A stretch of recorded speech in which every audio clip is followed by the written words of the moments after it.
what first of all fascinated me was the fact that he started right at the very beginning. He kind of originated as a cinematographer the Italian horror genre, didn't he? Well, what happened is that Bava had a long career in films.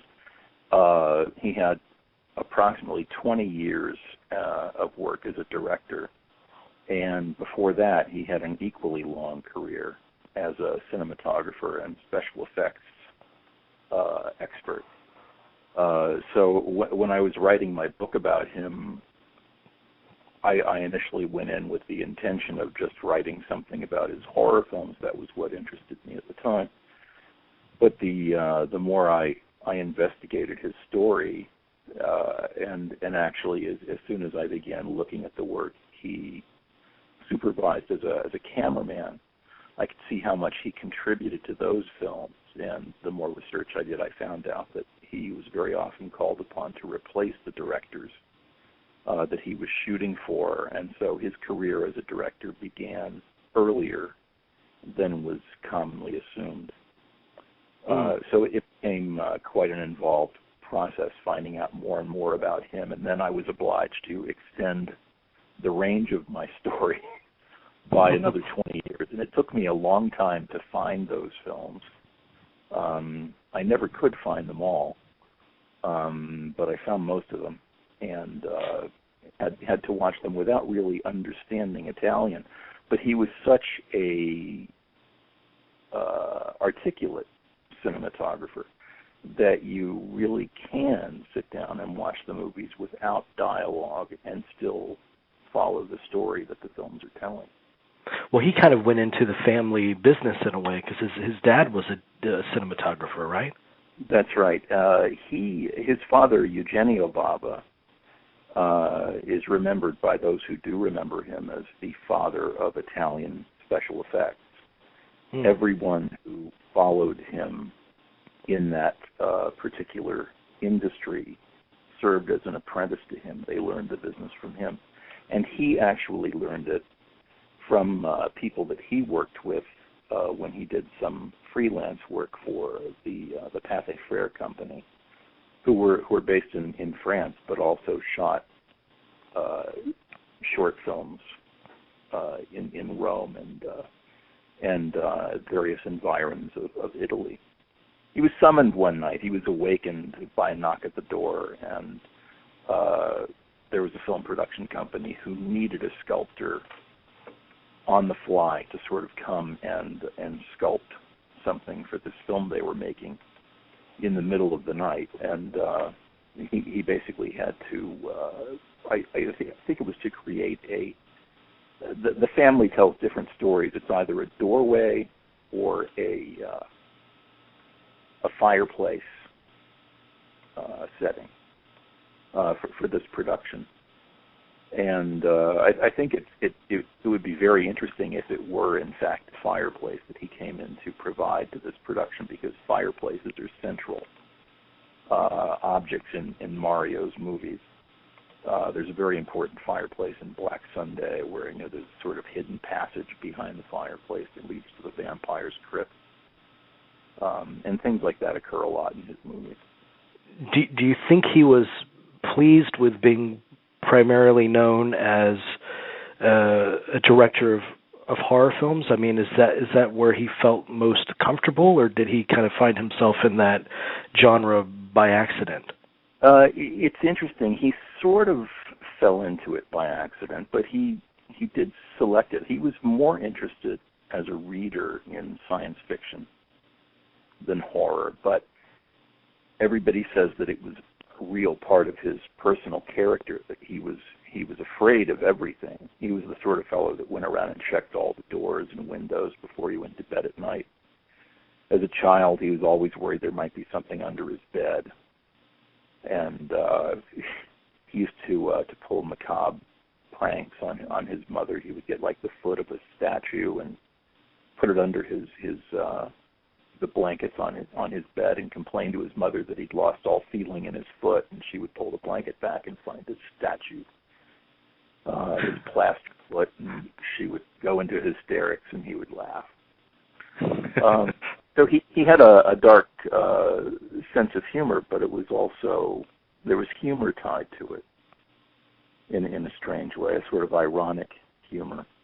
But everybody said that a number of people that we talked to for the book said that he was the most frightened person they ever knew, that he really had a lot of personal fears, and this probably prevented him from becoming a more outgoing person in the business of motion pictures. He stayed very close to home. He never really left the country to work. He was very much a homebody and not someone who went out to campaign for bigger productions and whatnot. While he was living and working, because he passed away, was it 1980 that he passed away? 1980, around the same time as Alfred Hitchcock. Wow. They passed away within days of one another. What was his? How did the filmmaking community regard him? Was he appreciated during his time, or did that not come until later?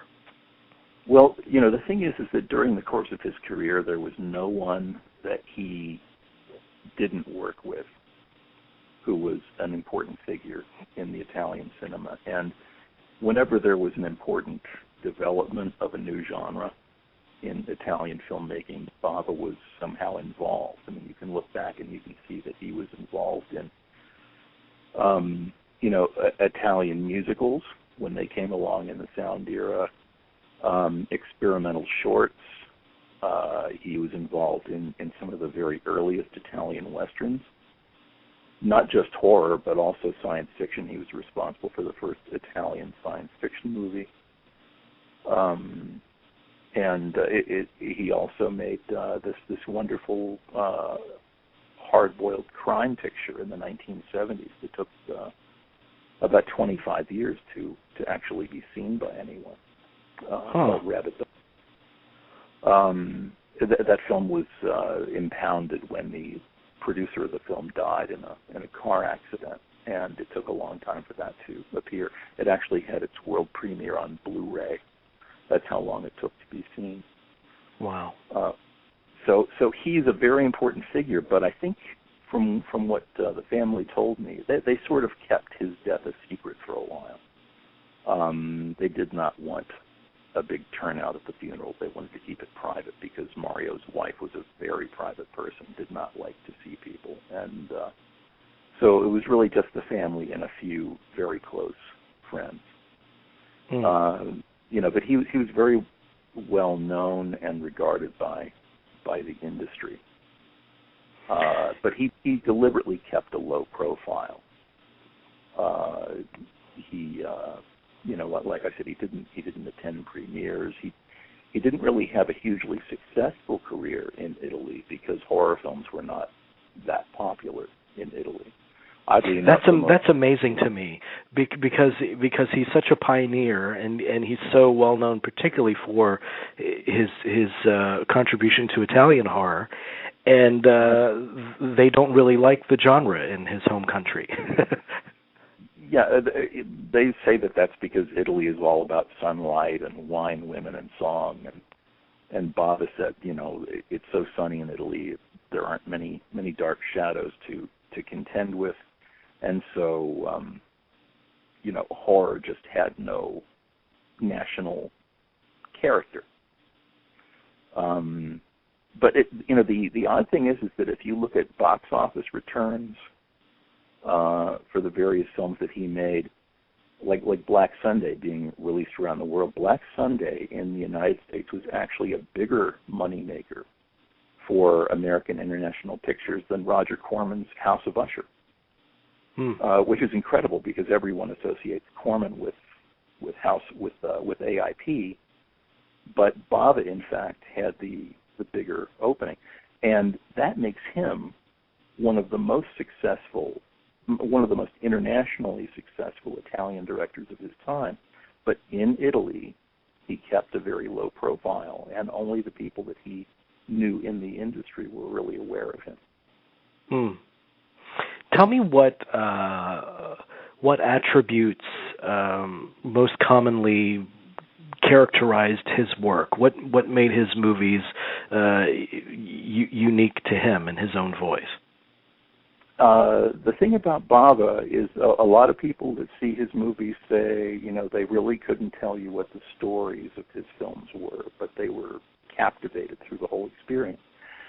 So his films were among the first movies, especially in the context of genre film, that were aggressively and insistently visual above narrative, visual above character.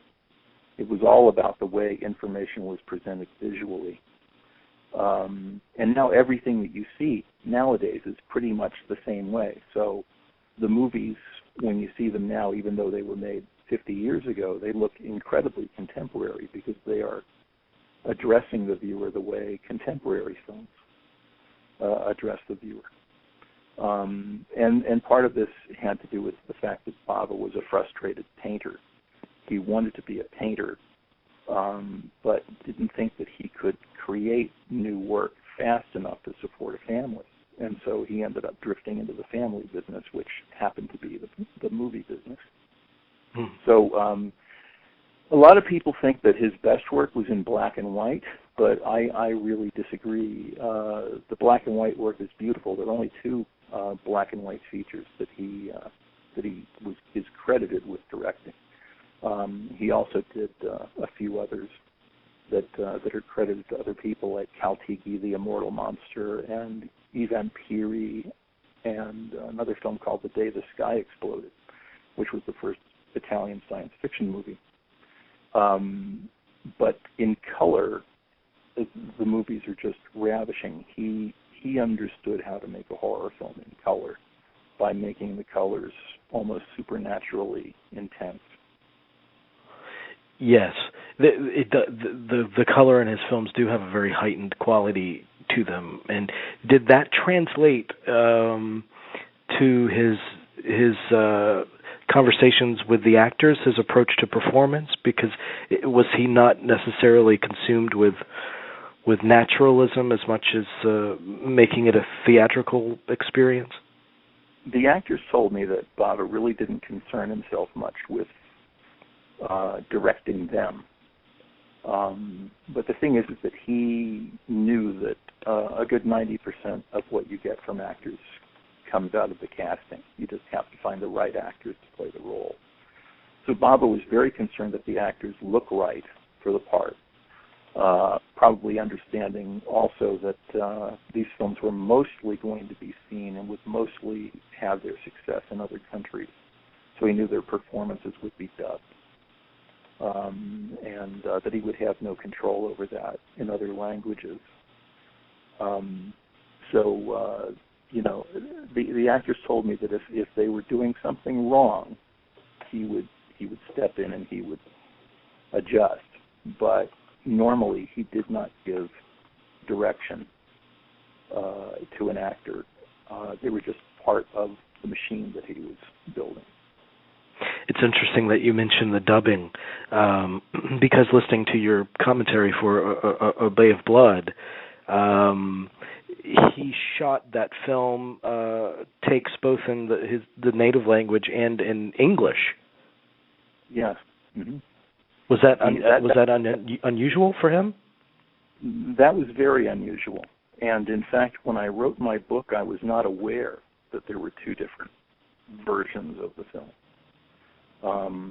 So that is unfortunately a glaring omission in my research. When you look at the two films, you can see that the dialogue basically has the same function. The characters are saying the same thing. But if you look at the English subtitles to the Italian dialogue, it's more of a, I can't really say avant-garde, but it's more intellectual. It's almost like reading the dialogue in a very progressive novel of that period, rather than what you would see in a horror film that played in drive-ins, which is exactly what it was here in America. And the dialogue is fine. It's it's serviceable in the English versions, but the Italian version makes the movie special in a strange way. It's a very unique picture. It also influenced the Friday the 13th films.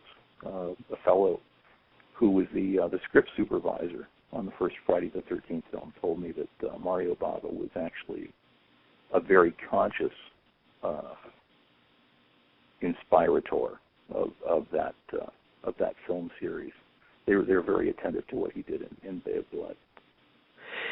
Well, yeah, and it's apparent watching the movie, as I did the other week. I mean, Friday the 13th definitely comes to mind, although certainly Bay of Blood is certainly more artful. But he influenced quite a few filmmakers of note, and a few of them have actually cited his works frequently, including the person that did the introduction for your book, Martin Scorsese. Yes. It's always surprising and pleasing when I see people come out talking about how much he inspired them. Of course, when I started working on my book, I had no idea. I mean, I really undertook the book because I couldn't find anything. I couldn't find out any information about him other than just a filmography, which at that time was also very incomplete. So it's great nowadays to see that everybody from Tim Burton and David Lynch and Martin Scorsese and Joe Dante.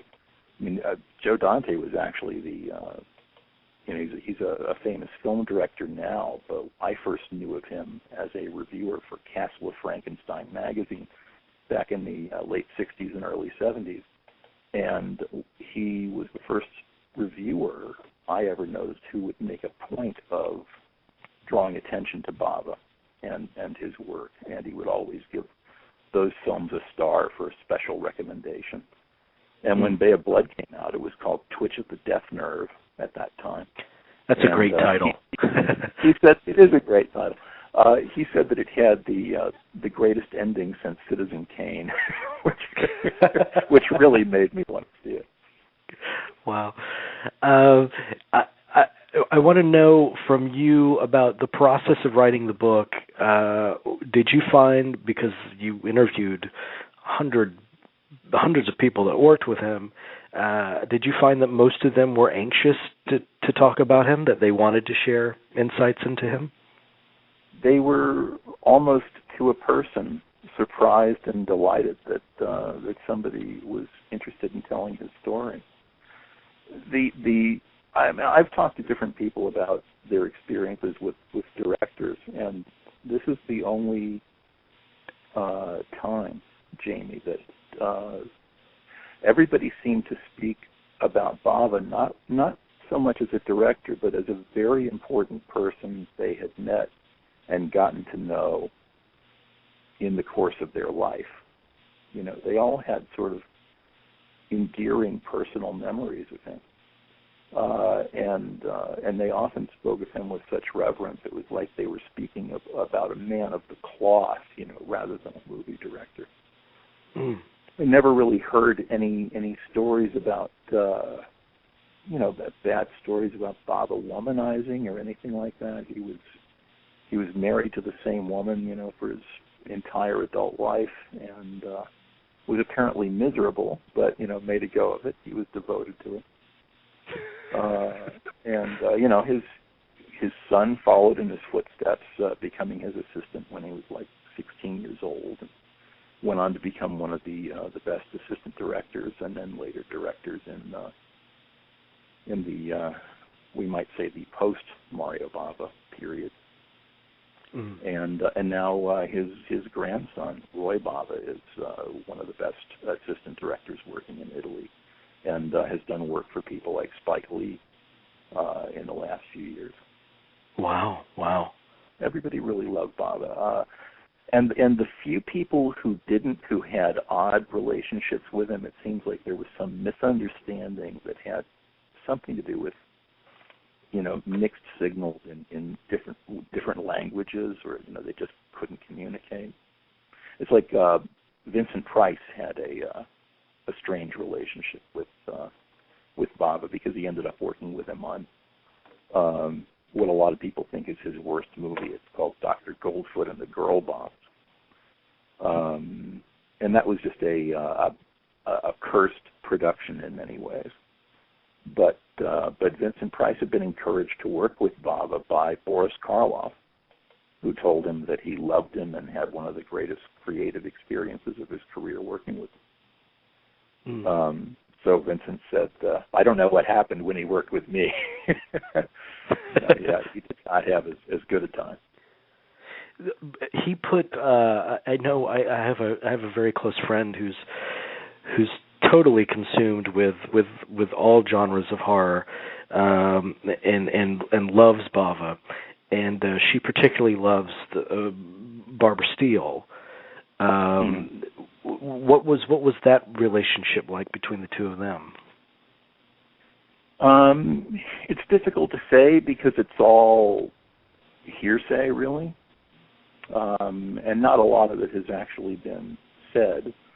I mean, I can, from what I've heard of people that worked on the film, and I can believe it to an extent because I've met Barbara and I've had my own experiences with her, is that, she's wonderful for the camera, but she had some Marilyn Monroe type neurotic problems, so that she was not always she wasn't relaxed. She was a bit uptight as an actress and a bit temperamental, I suppose. There was a story about Bava told a story about how she refused to come to this set one day because a story had gotten around that Mario Bava was such a genius with the camera that he had figured out a way to photograph actors and make them appear naked on film. Even though they were fully clothed, they would appear naked on the screen. And she refused to come to the set until, her fears were assuaged. But I mean, I worked with her. I helped work at her table at a convention, and there were a lot of people lined up to see her, and she wouldn't come down to the table for hours.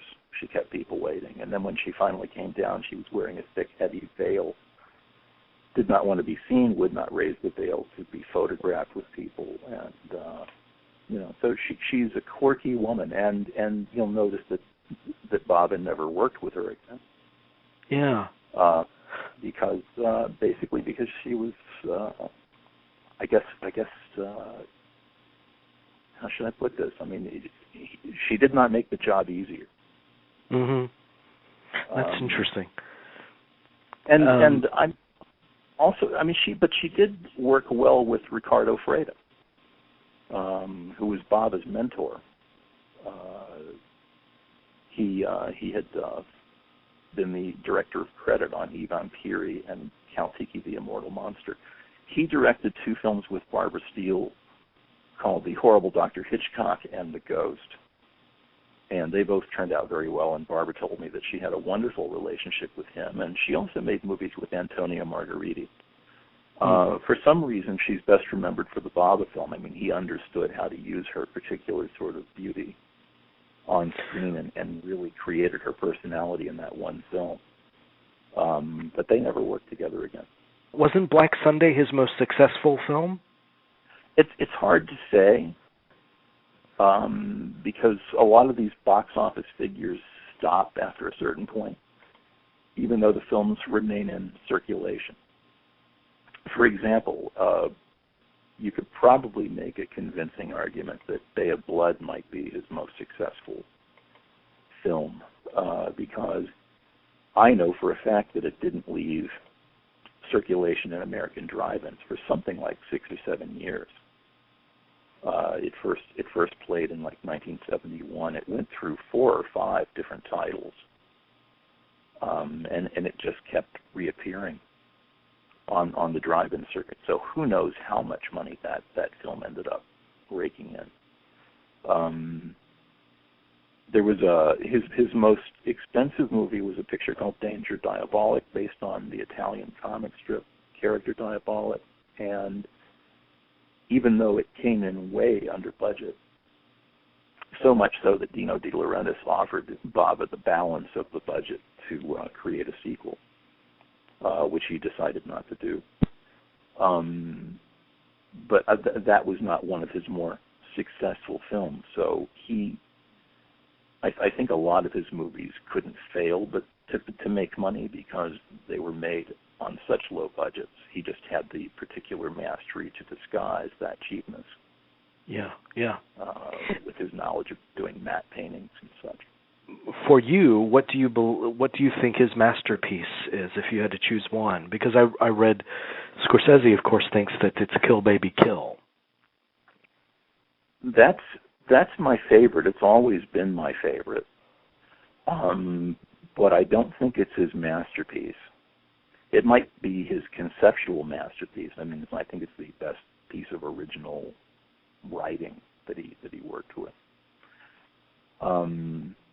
But I think a movie like I think the real masterpiece would probably be Black Sabbath, because Black Sabbath is like a sketchbook where you get him doing 3 short stories. One of them is really the archetype in many ways of the Italian giallo thriller, the sort of film that Dario Argento later specialized in. And then you have Boris Karloff playing his only vampire in a story called The Bergerac. And actually, the character that Karloff plays in that film is, I think, closest to Bram Stoker's Dracula, as he's described in the Stoker novel. Of anything you could find in any other film, even the Jess Franco film with Christopher Lee, which was based specifically on a novel. I really do think that Karloff's character Gorka is more like Stoker's Dracula.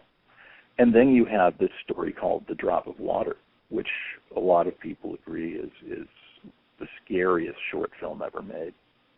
And it's all the scarier because it's just an exercise in tension and suspense and atmosphere. And the most frightening thing in the story is this drop of water or the buzzing of a fly and apparitions of a dead woman that turn out to be entirely in the imagination of the protagonist. That's a real gem. Blood and Black Lace might be the masterpiece of style, and there's also a movie called The Whip and the Body with Christopher Lee and Dahlia Lavi, which you could get me on a different day, and I would tell you that was his best movie. It's a very ahead of its time period picture about a sadomasochistic love affair that continues beyond the grave. And what is that one called again? It's called The Whip and the Body. Wow. You mentioned Argento. Was there a competition between the two of them at all? No, not really. They were aware of one another, and I think there was some tension when Argento's first film, Liver with the Crystal Plumage, came out, because a lot of people were saying to Bava, he's doing what you did. He's stealing your act. And so, they met and they had a drink together and they got along. And Bava sort of, soothed his nerves by telling himself that, he wasn't really working in horror. He was doing thrillers, which was not Bava's steadiest stomping grounds. But a lot of what Argento did, especially when his color photography became completely surreal with Suspiria, that was ground that Bava had. It was soil that Bava broke really for the first time, because when Bava was using irrational and really harsh red and green lighting, people told him he was crazy. That's the sort of thing that was just happened to be 15 years ahead of its time. But they got along well, and I know that Argento was a presence at times on the set of his last feature film, Shock, because Argento's wife, Daria Nicolodi, was the star of that film. So I want to talk about the other film that just came out on Blu-ray, which is $5 for an August Moon. This is, if I understand correctly, this is a bit of an oddity in his resume in certain ways, isn't it? It was only an oddity in the sense that, I mean, he really had nothing to do with it in pre-production. It was a job that he inherited because the director fell ill and was not able to shoot it. So they called Bava on a Saturday and told him that if he wanted to direct the film, he would have to start on Monday. So he inherited the cast, he inherited, the art direction, and he had to somehow make a Mario Bava film out of these other pieces. And surprisingly enough, he succeeded. Although it was a film that he was very uncomfortable with, and I think that's because it turned out to be a film very much ahead of its time. Again, it's just a lot of style over substance. The story itself is very thin. It's a retread of Agatha Christie's 10 Little Indians, which had been made into a picture, well, many, many times. It was also known as And Then There Were None. But it's basically a body count picture, and Bava took out his anger on the production by having all of the murders occur off screen. And he got a lot of complaints about that, I would imagine, not only from the production but from audiences, because it was a very unpopular film around the world and was his first movie to not even gain a U.S. release when it was new. And so he went, he let the pendulum swing back entirely the opposite way with his next picture, which was Bay of Blood, which really did usher in the gore era. Well, he edited $5 as well, didn't he? And that was unusual. He did. And I'm not sure what the story was behind that. It's possible that he wanted to experiment with that. It's also possible that the movie just didn't have the budget to bring an editor aboard. Usually a film is being edited while it's being shot, with the production team and the editorial team functioning separately. So he would have had to shoot the entire film and then edit it from scratch, which must have been a very unusual and taxing experience for him. You make mention that a lot of people that aren't familiar with his work necessarily, a lot of times they'll bring up, he's the guy that does the wacky zooms. Can you tell me stylistically about his use of zoom? Well, the use of the zoom was purely economical, and it makes sense. I mean, if you want to cut down the number of camera setups, if you need to accomplish a certain number of shots in an hour, the best thing to do is to find a place to plant the camera that can accommodate different focal lenses or focal lengths in the lens. So you could be planted one place and zoom fully out for close-ups, and then pull back to a medium shot, and then again to a long shot, whatever will capture the most action from one vantage point. In $5 for an August Moon, there are some incredibly harsh and ugly zooms. They're completely overdone. I don't know if he was having a jab at people who said that his work was zoom happy. I mean, it's really not. His cinematography is very well controlled for the most part. And if it is less than that, it's because he was working with young people on his crew. Being a director of photography doesn't mean that you're your own camera operator. But they were working under duress and on schedule, and there were reasons to shoot that way. It's not really a part of the the style or the art. It's sort of a symptom of the production schedule. My last question for you. I mean, when you spend so many decades researching the man and his work and putting together this enormous book, this great book that you wrote, do you feel kind of did you develop a feeling of kinship with Bava in the process? Absolutely. I think anybody that writes an autobiography, that writes a biography, does feel at times they're doing an autobiography because, well, for one thing, there are certain points where you have to rely on your own perspective, your own knowledge of life, to connect the dots that are provided by the facts that you have in hand. So you have to project your own sense of psychology onto your subject. And I would have to say that I worked on this for so long that certainly parts of Bava's character became parts of my own. And he was a very good choice, I think. I mean, I think he taught me a lot of good things, and certainly, again, not just about films, but about life. I learned a lot about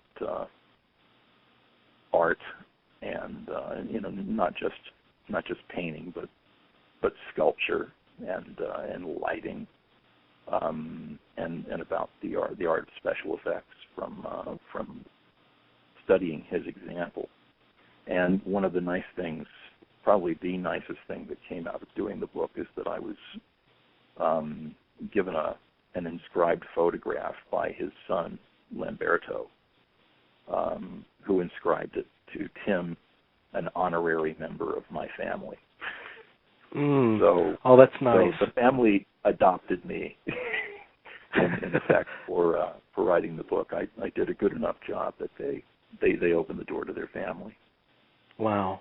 Well, your contribution to his legacy and the appreciation of that legacy for years to come, I mean, that's a staggering achievement, and I really appreciate your scholarship and your dedication to his work, and I appreciate you telling me a little bit about him too, because I feel like I know him a lot better now as well. Thank you very much.